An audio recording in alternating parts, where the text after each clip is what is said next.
सेवारो सबै दर्शकबिन्दहरूलाई र राज सिक्किम युट्युब च्यानलमा स्वागत छ हजुरलाई। र आज म तपाईहरुको माझमा सिलम सक्माको बारेमा केही जानकारीहरू लिएर आएको छु। सिलम सक्मा लिम्बू समुदायबाट जोडिएको एउटा पौराणिक प्रतीक हो।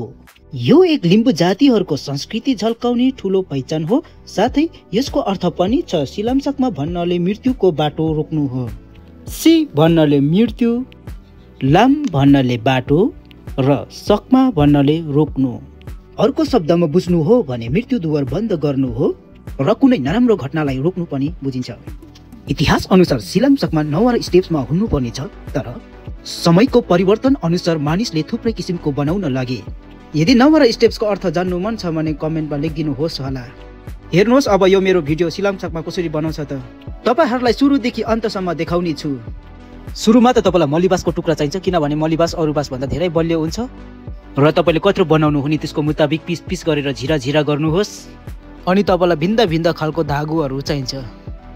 अनि तपाईले जुन चाहिँ बाँसको पिस पिस गर्नु भएको छ त्यो हातमा राख्नुहोस्। अनि साथमै फिन्चो पनि राख्नुहोस् पछाडीपट्टि। अनि धागोले बान्नु सुरु गर्नुहोस्।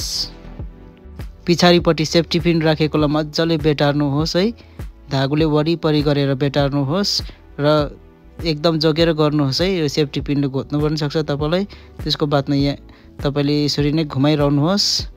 चारैपट्टिबाट तपाईले घुमाउन सक्नुहुनेछ। यहाँले जसो घुमाइरहेछ तपाईले त्यो एक प्रकारले घुमाउनुहोस्।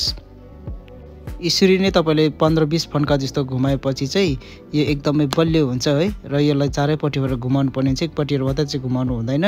र यो घुमाउँदाखेरि तपाईले बराबर हेरिकिन बीचमा पारिकिन चाहिँ यसलाई घुमाउनु पर्ने हुन्छ। यो चाहिँ सुरु हो, एकदमै मजाले बलियो घुमाउनु पर्ने हुन्छ। फिन्चोलाई पनि मजाले टाइट गर्नुहोस् र तपाईलाई कसरी बनाउनु पर्ने यहाँबाट तपाईले मजाले हेर्न सक्नुहुनेछ। र यहाँनिर यो चाहिँ बलियोको लागि है। तपाईले यसरी घुमाउँदै फेरि अर्कोपट्टि लग्यो, फेरि अर्कोपट्टि घुमाकै गर्यो है। यसरी 2-3 फन्का जस्तो घुमायो है। 4 फन्का 5 फन्का जस्तो घुमाउँदा हुन्छ। यो चाहिँ जति घुमायो त्यति तपाईको धेरै बलियो भएर जान्छ है। र त्यसको बादमा फेरि नेक्स्टमा लानुहोस् यसरी।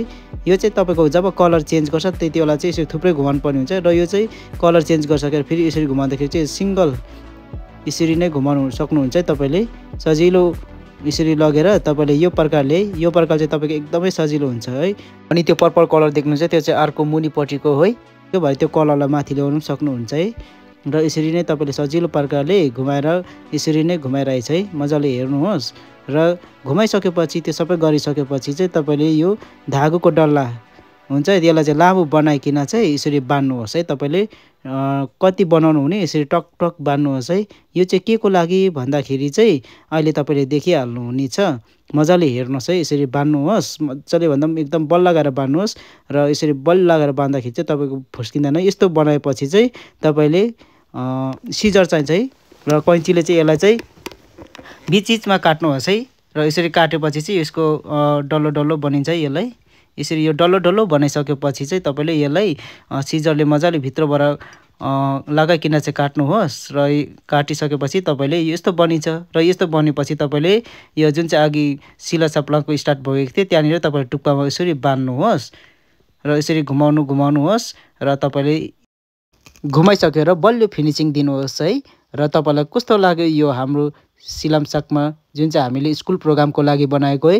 र तपाईहरुले पनि बनाउन सक्नुहुनेछ है। र यो बनाउँदाखेरि तपाईले अरु धेरै कुरा थप्न सक्नुहुनेछ। मालाहरू लगाएर राम्रो बनाउन सक्नुहुनेछ है। र तपाईलाई यो भिडियो यदि तपाईलाई मन परे साथीहरुलाई शेयर गर्नुहोस्, लाइक गरिदिनुहोस्, कमेन्ट्स गरिदिनुहोस् है।